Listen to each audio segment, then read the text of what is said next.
It's Susan's Workshop. Hope you're all having a wonderful day. So, today we're going to be talking about Bindle Punk Bruja. Don't get me wrong, I did ultimately end up liking this book. However, oh my god, it was just so excruciatingly slow. The story follows Luna, who also goes by the name of Rose, during Prohibition, 1920s era.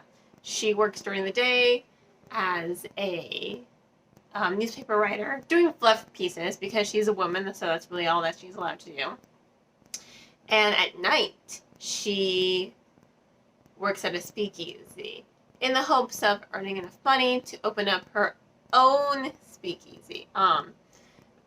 And what I mean by own, I mean like outside of any gangsters, like beholden to no gangsters. Because right now she does own one, but of course, gangsters. And she's a woman, so they pay her very little respect.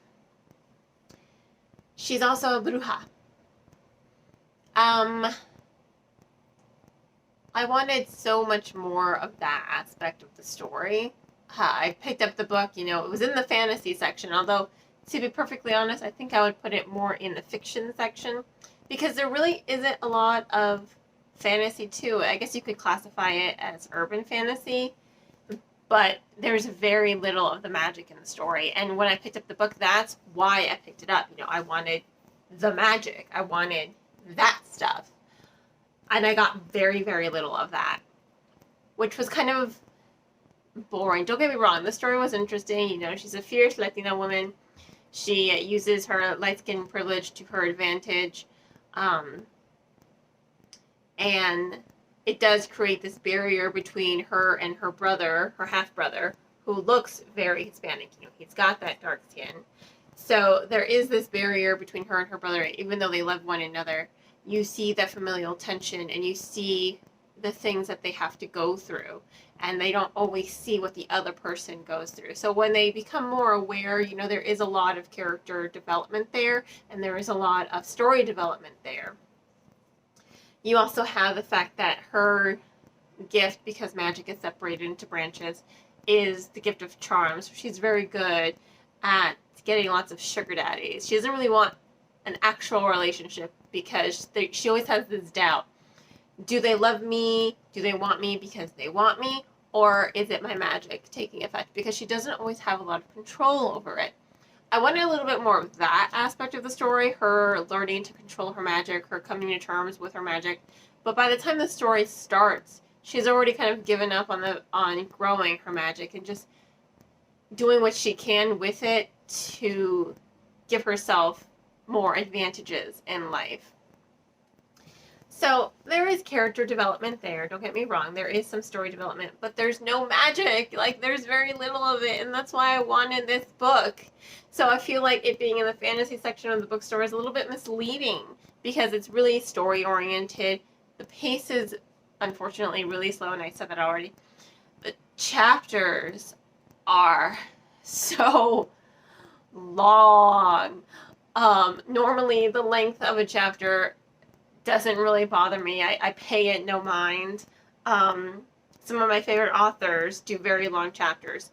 The point is, the pacing is slow, so those chapters drag. And again, I kept waiting for more and more things to happen, Yes, she gets her own speakeasy. She has to fight off the KK Clay. She has to deal with Al Capone, and there's a lot of story development. Don't get me wrong.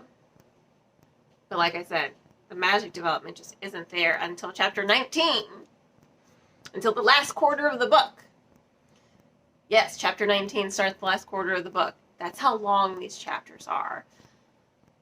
There were a lot of times I really wanted to put this book on my did not finish pile, because it was just a lot of me waiting for something to happen, like something extraordinary. But repeatedly, nothing extraordinary happened again until chapter 19 forward. That last quarter of the book was redeeming for me. It was the redemption moment of this book, and the only reason why I'm like, okay, great, I'm so happy I didn't put this book down, you know. Her fiance is a gay man, so she becomes his beard because she needs his money to open up her own speakeasy, and he forms a relationship with her brother, which is both, I love that part of the story. It was wholesome and heartbreaking at the same time. And I love how she just wants the best for her brother. Like, there is no resentment. Like I said, she doesn't want actual relationships. They become best friends, her and her fiance. They become best friends. There are no secrets between them. He is the one person she can be herself with. You know, she can be Luna with him. She can be Rose with him. She can be a Bruja around him. So it's a lot of struggle of her trying to find who she can be honest with him with, because there are very few people. So she doesn't really form a lot of real relationships. And I guess that's what the bulk of the story is about. But, my God, it was so slow. It was so tragically slow, and I kind of hated that part of the story. Like I said, I often wanted to put the book on my DNF file.